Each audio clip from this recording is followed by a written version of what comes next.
ओम शांति। आज 19 नवंबर 2021 के बाबा के मधुर महावाक्य सुनेंगे। आज की मुरली से पहले गीत बजा था, हमारे तीर्थ न्यारे हैं।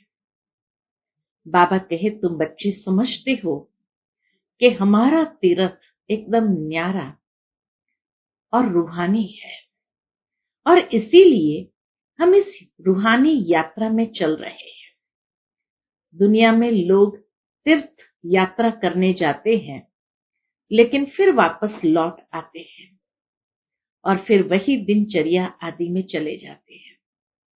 लेकिन हमारा तीर्थ भी न्यारा है और हमारी ये रूहानी यात्रा भी न्यारी है। हम वापस मृत्यु लोक में कल्प के बाद ही लौटते हैं। तो बाबा कहे, इस रूहानी यात्रा पर बच्चों को ठंडा नहीं होना है। कभी कभी रूहानी यात्रा पर ठंडे हो जाते हैं, सर्विस करने की दिल नहीं होती। तो उसका मुख्य कारण बाबा ने बताया, देह अभिमान की ग्रहाचारी। जब देह अभिमान की ग्रहाचारी आ जाती है तो आपस में भी रूठ पड़ते हैं, जिस कारण पढ़ाई से भी रूठ जाते हैं। तो बाबा कहे, तुम बच्चों में ये देह अभिमान की ग्रहाचारी नहीं आनी चाहिए। सुनते हैं बाबा के मधुर महावाक्य। ओम शांति। मीठे बच्चे, सर्विस के साथ साथ याद की यात्रा को भी कायम रखना है। इस रूहानी यात्रा में कभी ठंडे नहीं होना। प्रश्न है आज की मुरली से, बच्चों के दिल अगर रूहानी सर्विस में नहीं लगती तो उसका कारण क्या है?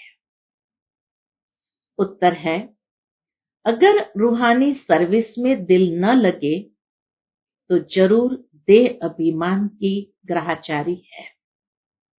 चलते चलते देह अभिमान के कारण जब आपस में रूठ पड़ते हैं तो सर्विस ही छोड़ देते हैं। एक दो की शक्ल देखते ही सर्विस के ख्याल उड़ जाते हैं। इसलिए बाबा कहते हैं, इस ग्रहाचारी से संभाल करो। आज की मुरली से पहले गीत है, हमारे तीर्थ न्यारे हैं। ओम शांति। इस गीत की लाइन ने बच्चों को खबरदार कर दिया। क्या कहा?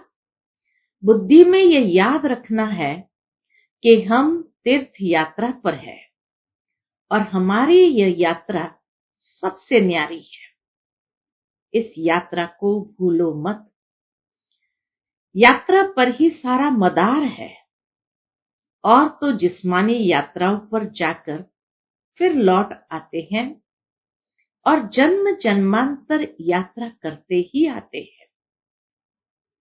हमारे तीर्थ वह नहीं है।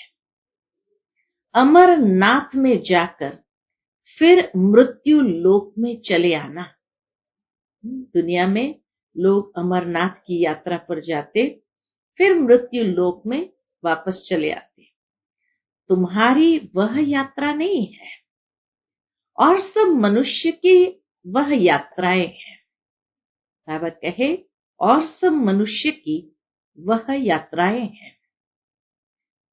तीर्थ पर जाकर चक्कर लगाकर फिर आए पतित बन जाते हैं। किस्म किस्म की यात्राएं हैं ना।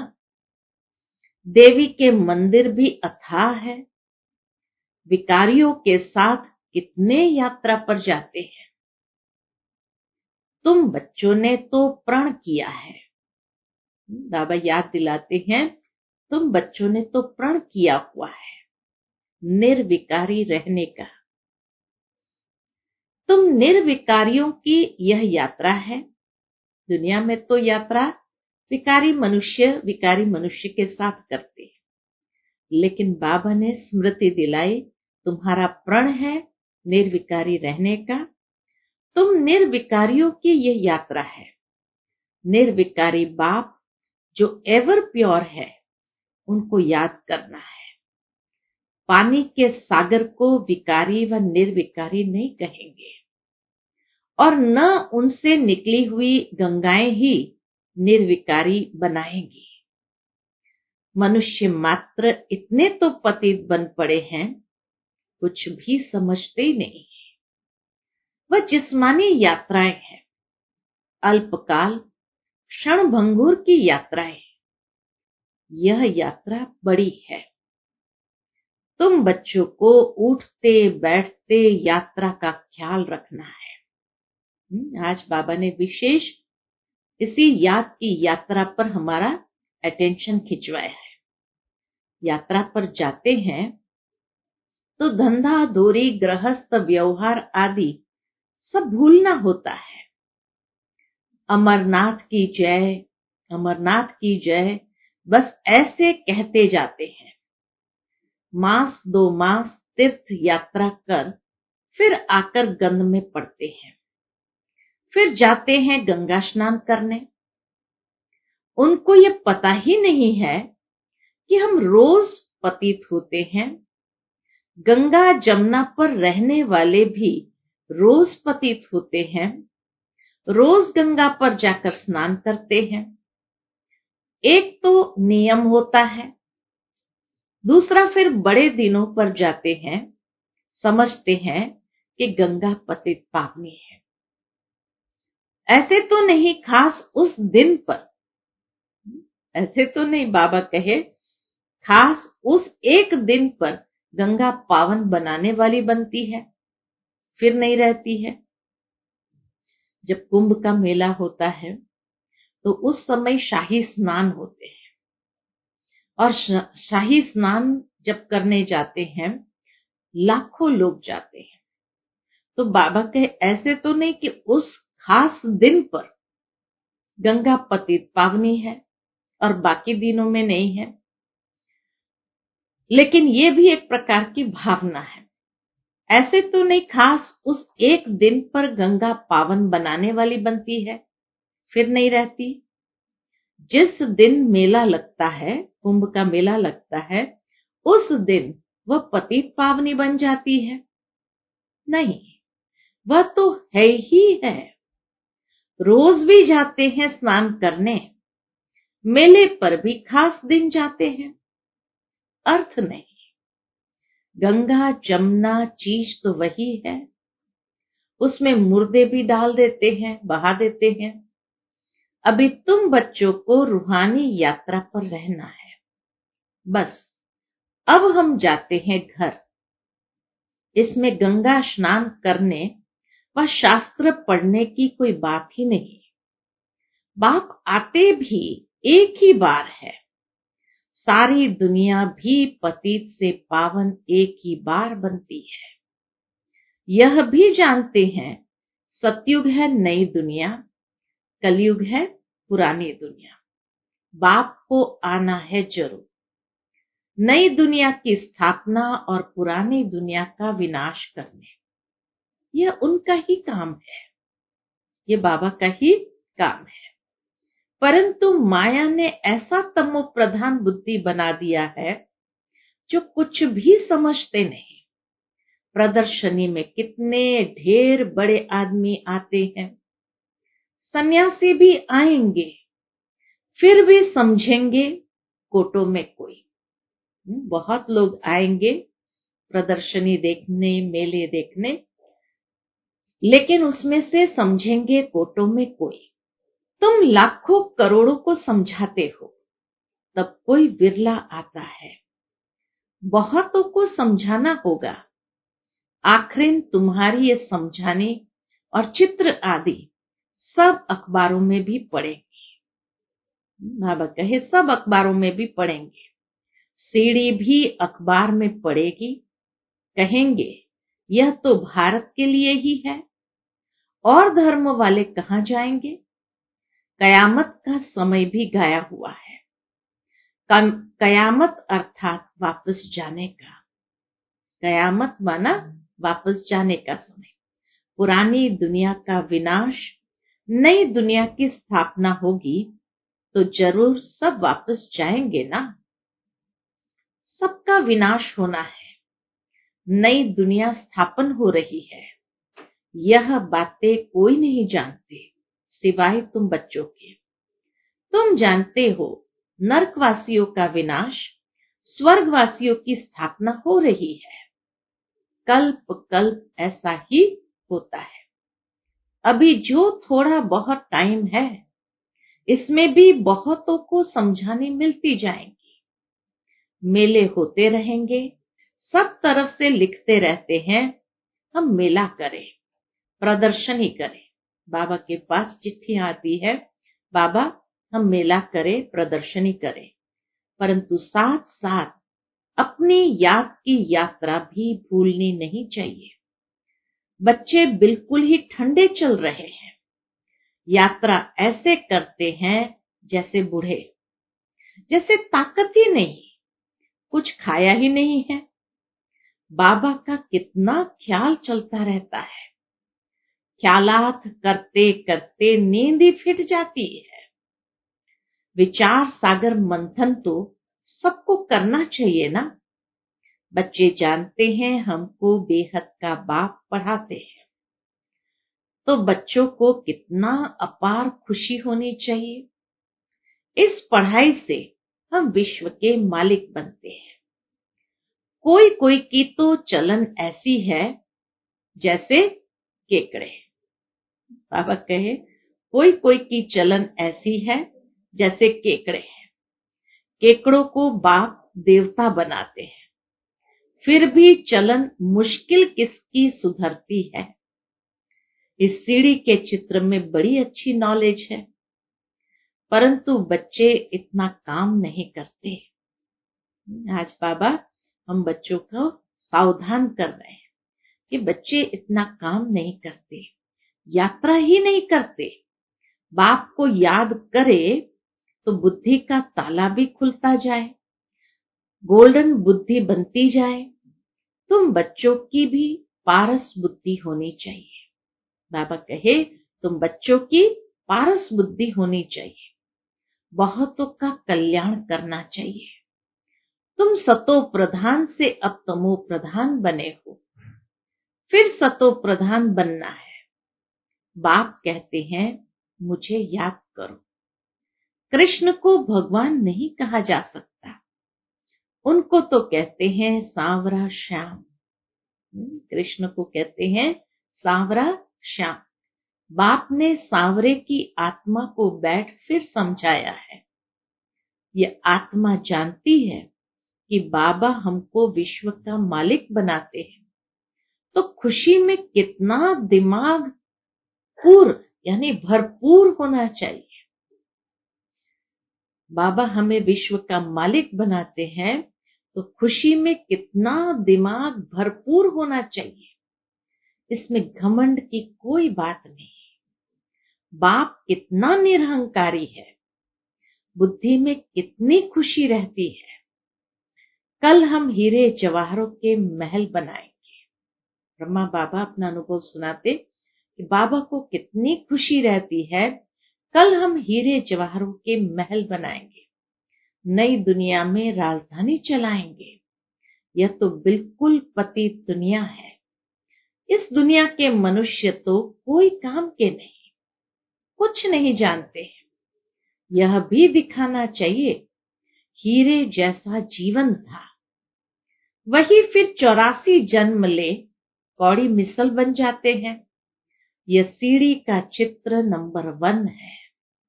फिर दूसरे नंबर में है त्रिमूर्ति। तुम कहते हो निकट भविष्य में श्रेष्ठाचारी भारत बन जाएगा। श्रेष्ठाचारी दुनिया में बहुत थोड़े मनुष्य होंगे। अभी कितने ढेर मनुष्य है। महाभारत लड़ाई भी सामने खड़ी है। सब आत्माएं मच्छरों सदृश जाएगी। आग भड़क रही है।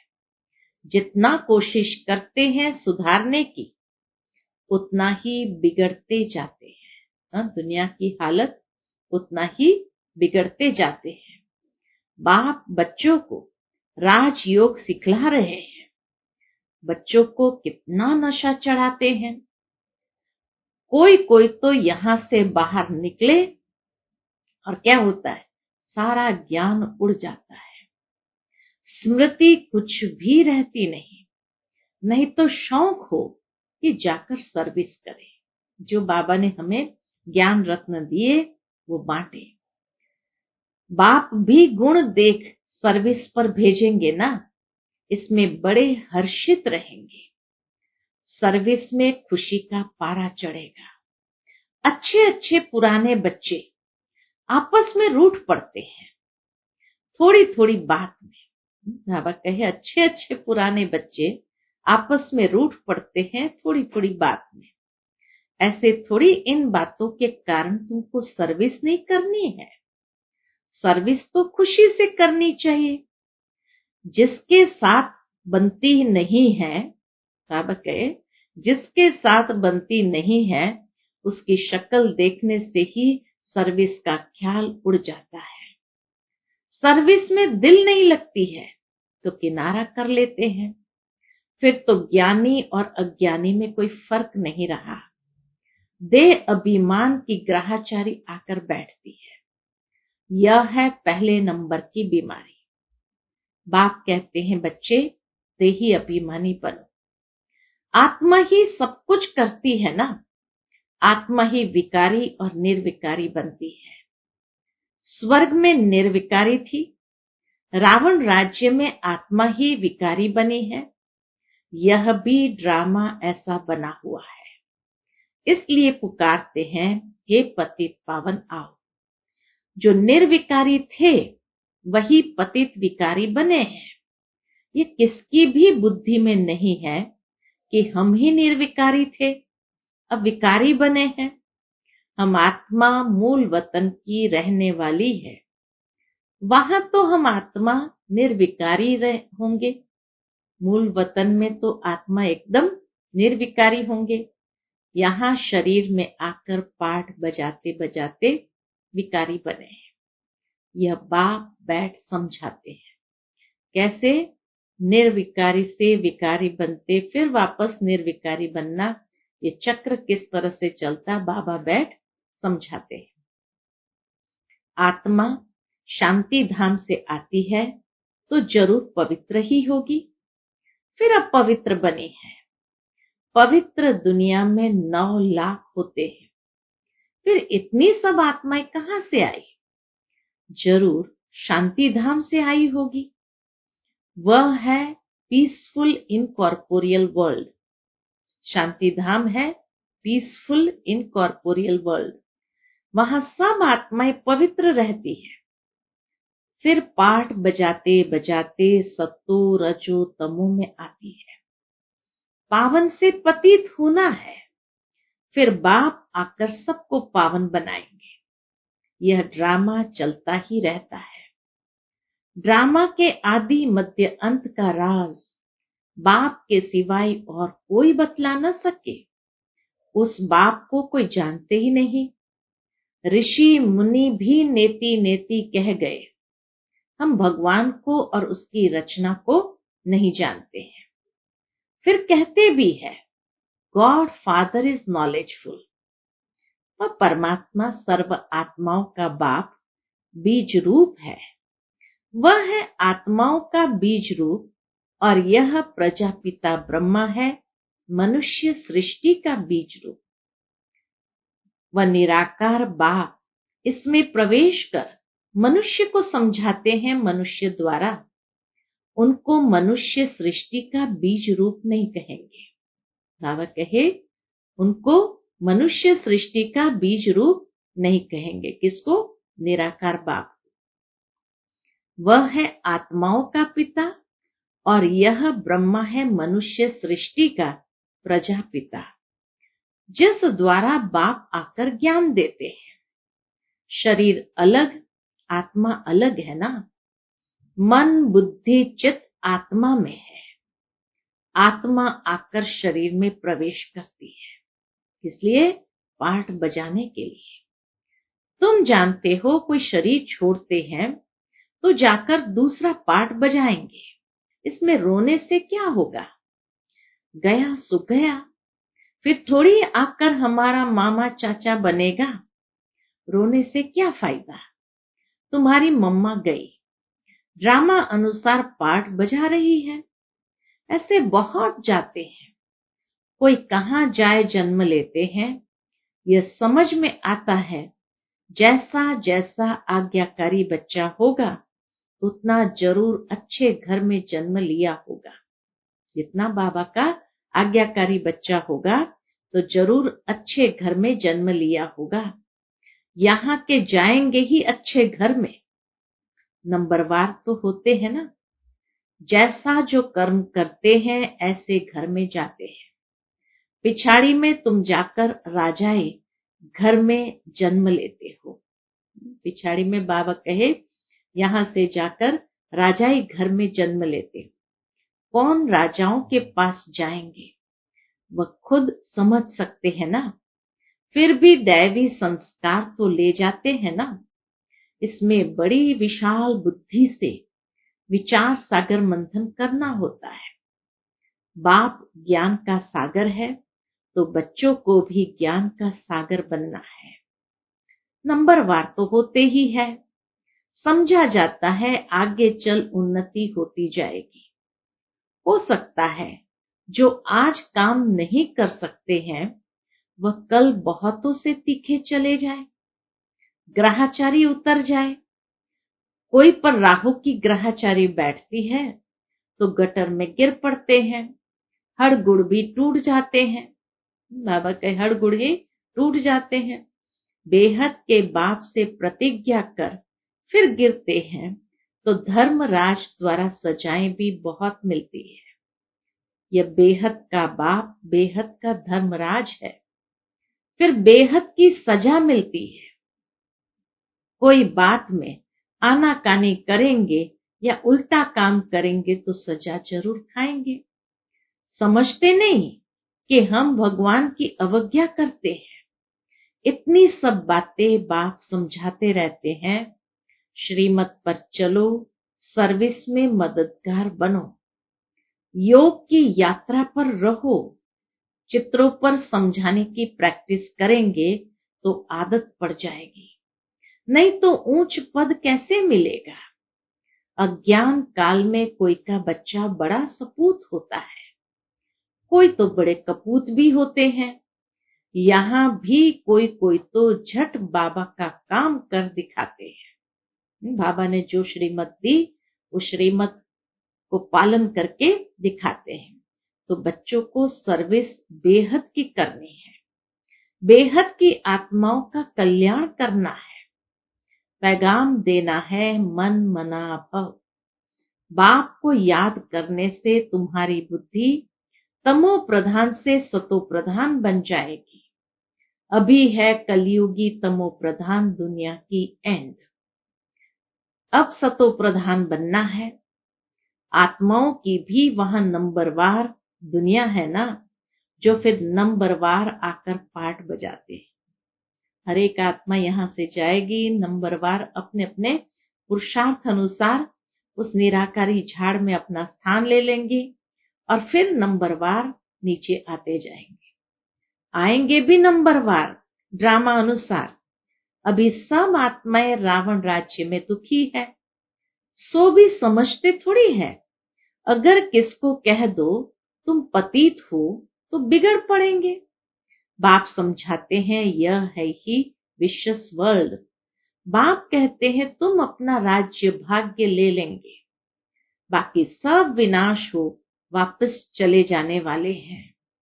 यह तो गाया हुआ है, महाभारत लड़ाई लगनी है जिससे सब धर्म खलास हो, बाकी एक धर्म रहेगा। यह लड़ाई के बाद स्वर्ग के द्वार खुलते हैं। कितनी अच्छी रीति बच्चों को समझाते हैं। आगे चल तुम्हारी बातें सुनते रहेंगे और आते जाएंगे। सूर्यवंशी चंद्रवंशी जो पतित बन गए हैं वही आकर नंबरवार अपना वर्षा लेंगे। प्रजा तो ढेर बनेगी। अच्छा, मीठे मीठे सिकिलते बच्चों प्रति माता पिता बाप दादा का याद प्यार और गुड मॉर्निंग। रूहानी बाप की रूहानी बच्चों को नमस्ते। हम सब रूहानी बच्चों की रूहानी माता पिता बाप दादा को याद प्यार, गुड मॉर्निंग और नमस्ते। नमस्ते, शुक्रिया बाबा, शुक्रिया। आज की मुरली से धारणा के लिए मुख्य सार है। पहली पॉइंट, भगवान की आज्ञाओं की अवज्ञा कभी नहीं करनी है। बेहद सेवा में सपूत बच्चा बन मददगार बनना है। दूसरी पॉइंट, ज्ञान धन की गुप्त खुशी से बुद्धि को भरपूर रखना है। आपस में कभी भी रूठना नहीं है। आज का बाबा का मधुर वरदान हम बच्चों के प्रति है। सर्व शक्तियों की संपत्ति से संपन्न बन दाता बनने वाले विधाता वरदाता भव। सर्व शक्तियों की संपत्ति से संपन्न बन दाता बनने वाले विधाता वरदाता भव। जो बच्चे सर्व शक्तियों के संपत्तिवान हैं, वही संपन्न और संपूर्ण स्थिति के समीपता का अनुभव करते हैं। उनमें कोई भी भक्तपन के व भिखारीपन के संस्कार इमर्ज नहीं होते। बाप की मदद चाहिए, आशीर्वाद चाहिए, सहयोग चाहिए, शक्ति चाहिए। ये चाहिए शब्द दाता विधाता वरदाता बच्चों के आगे शोभता ही नहीं। वे तो विश्व की हर आत्मा को कुछ न कुछ दान व वरदान देने वाले होते हैं। आज का स्लोगन है, हर आत्मा को कोई न कोई प्राप्ति कराने वाले वचन ही सतवचन है। हर आत्मा को कोई न कोई प्राप्ति कराने वाले वचन ही सतवचन है। अच्छा, ओम शांति।